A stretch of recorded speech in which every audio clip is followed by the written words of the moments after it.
The dark heart of the LA counterculture, Vito Paulekas, Franzoni, and the mystery of Godot. Imagine a world of free love, psychedelic experimentation, and artistic expression exploding onto the scene. But beneath the surface of 1960s Los Angeles, a darker current flowed, one that swallowed innocence and left behind a trail of unanswered questions. This is the story of Vito Paulekas, Franzoni, and the tragic fate of a child named Godot. Vito Paulekas and Franzoni were central figures in the vibrant yet volatile Los Angeles counterculture scene of the 1960s. They presided over communal living spaces, most notably the log cabin and a nearby treehouse, which became magnets for a diverse array of individuals. These spaces attracted free-form dance troupes, artists, musicians, and the era's self-proclaimed freaks, all seeking a haven from mainstream society. These weren't just crash pads, they were epicenters of a cultural revolution, or so it seemed. But behind the swirling colors and utopian ideals lurked a darkness that would eventually consume one of their own. Vito Paulekas, a charismatic figure in his 50s, was the gravitational force that held this chaotic world together. He cultivated a devoted following. Initially through dance classes, he taught to wealthy women in Los Angeles. But his influence extended far beyond the privileged elite. He opened his doors and his heart, or so it appeared, to runaways and lost souls, particularly young women seeking escape and acceptance. Vito offered them a place to belong, a community where they could express themselves freely, and perhaps a dangerous illusion of safety. The log cabin, located at 303 Laurel Avenue, was more than just a house. It was a living, breathing organism fueled by creativity, experimentation, and a healthy dose of chaos.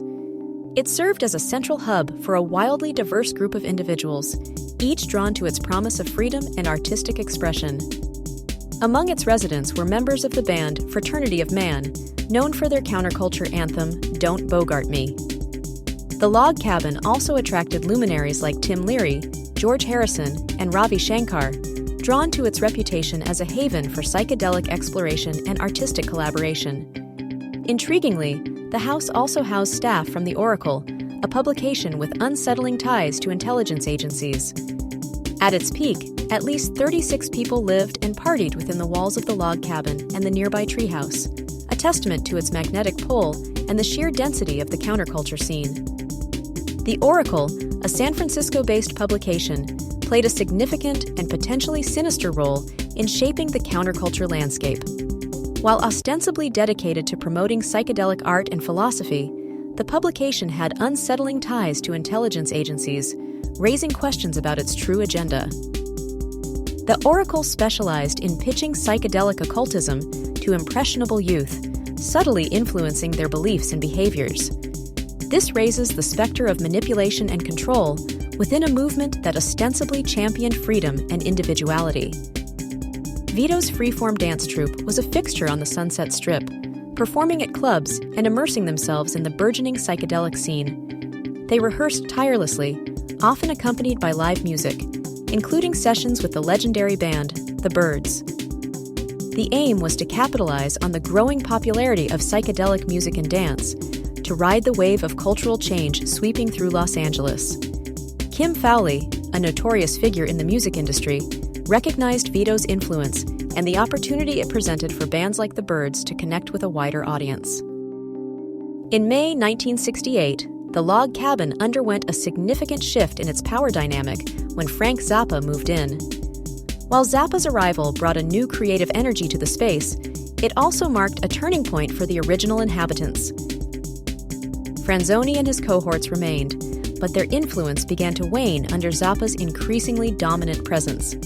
Zappa had previously lived with Pamela Zarubica, better known as Susie Cream Cheese, a figure who embodied the spirit of the counterculture. It was at Zarubica's home that Zappa met his future wife, Gail, further solidifying his connection to this unique social circle. Interestingly, James Douglas Morrison, the enigmatic frontman of The Doors, was also a frequent visitor to Zarubica's home, highlighting the interconnectedness of the LA music scene. As Zappa's influence grew, the freak dancers who had once been central to Vito's world became increasingly intertwined with Zappa's band, the Mothers of Invention. They were dubbed the Mother's Auxiliary, a testament to their integration into Zappa's artistic vision. Carl Franzoni, a constant presence in the log cabin, was even included in group photographs with the Mother's Auxiliary, solidifying his place within this evolving artistic collective. This shift reflects the fluidity and interconnectedness of the counterculture scene, where individuals and groups constantly merged and evolved.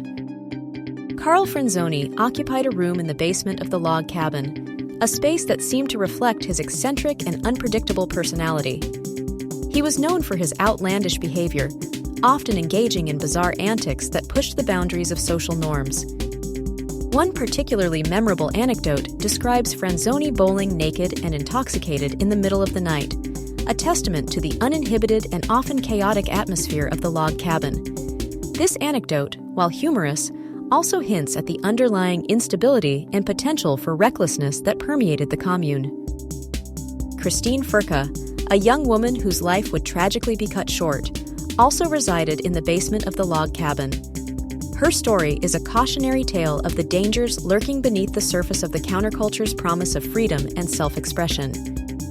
Furka, along with other young women who would later form the GTOs, Girls Together Outrageously, found a temporary home within the walls of the log cabin. The GTOs, a group of groupies and musicians, became a fixture in the LA music scene, but their story is also marked by exploitation and tragedy.